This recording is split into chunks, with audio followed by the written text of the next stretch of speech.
ये कुलदीप परमार जी हैं, जैसे इनके फोटोग्राफ्स आप देख सकते हो। इनको फ्रंट से लेके क्राउन तक थिनिंग आ चुकी थी। फ्रंटल एरिया में काफ़ी बाल्डनेस आ चुकी थी, जहाँ हेयर ऑलमोस्ट दिखने बंद हो गए थे, और मिड टू क्राउन एरिया में इनके बाल काफ़ी सारे थिन हो गए थे, जिससे अंदर की स्किन की विजिबिलिटी काफ़ी ज़्यादा बढ़ गई थी। इस केस को आज हम डिस्कस करने वाले हैं। आप पूरा वीडियो को देखिए ताकि स्टेप बाय स्टेप आपको समझ में आए कि किस तरह से सर्जरी प्लान की जाती है।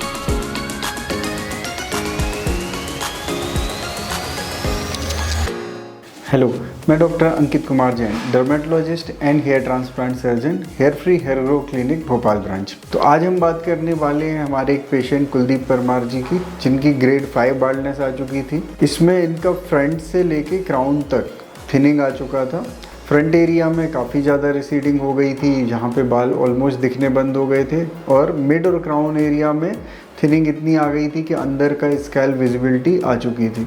इनको हमने 2 सेशन में प्लान किया। फर्स्ट सेशन इनके फ्रंट से मिड पार्ट के लिए प्लान किया गया, और सेकंड सेशन क्राउन के लिए प्लान किया गया। फ्रंट एरिया में इनको 3500 ग्राफ्ट इम्प्लांट किए गए, जिसका इनको बहुत अच्छा रिजल्ट मिला है। इस रिजल्ट को पहले ऑब्जर्व किया 2 साल तक। जब इनको ये रिजल्ट बहुत अच्छा लगा, तब इन्होंने इसको क्राउन के लिए भी प्लान किया, और क्राउन के एरिया में इनका अभी रिजल्ट आया नहीं है। तो आज हम इसी पेशेंट की केस स्टडी आपके सामने लाए हैं। इसको आप पूरा देखिए ताकि आपको इसका एक एक डिटेल मिले, कैसे प्लानिंग होती है, कैसे उसको इम्प्लांट करते हैं और कैसे उनके रिजल्ट्स आते हैं। सबसे पहले इनकी हेयरलाइन प्लान कैसे की गई। जब बड़े ग्रेड के बाल्डनेस होते हैं तो हमारा मेन ऑब्जेक्टिव होता है कि सिर ज़्यादा से ज़्यादा हम ढक सकें। तो हम ग्राफ्ट को कोशिश करते हैं कि एक एवरेज हेयर लाइन रखें, बहुत ज़्यादा एग्रेसिव ना जाएं, और ज़्यादा से ज़्यादा कवरेज पे ध्यान दें। इनके फेस के हिसाब से इनकी एक हेयर लाइन डिज़ाइन की गई। इनके जो कॉर्नर्स थे वो बहुत ज़्यादा ज़रूरी नहीं थे, क्योंकि उसमें हेयर ग्रोथ थी, तो वहाँ पे ग्राफ्ट इम्प्लांट नहीं किए गए।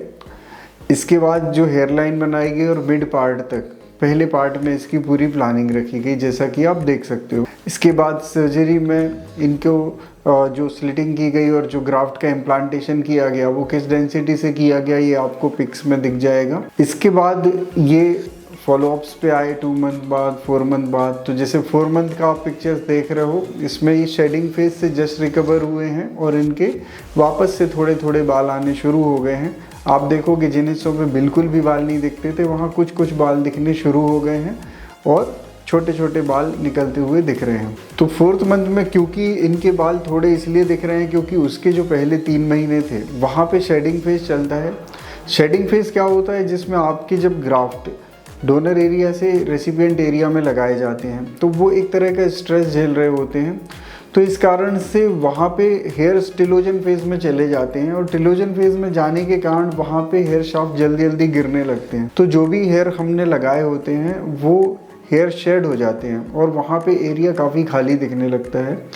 दोबारा इसको आने में 3 महीने का समय लग जाता है। तो इसीलिए 4th मंथ में आपको बहुत लिमिटेड ग्रोथ दिख रही होगी, जो 10 से 20% ही होती है। इसके बाद 6वें 7वें महीने में ये ग्रोथ तेज़ी से बढ़ती है और कवरेज पूरा दे देती है। अगला इनका फॉलोअप हो नहीं पाया था, बिजी रहे होंगे, तो सिर्फ फ़ोन पे डिस्कशन हुआ था, तो इनके प्रॉपर फोटोग्राफ्स तो नहीं है। सीधे ये 2 साल बाद हमारे क्लिनिक पे आए थे, इनके अगेन दूसरे ट्रांसप्लांट के प्लान के लिए।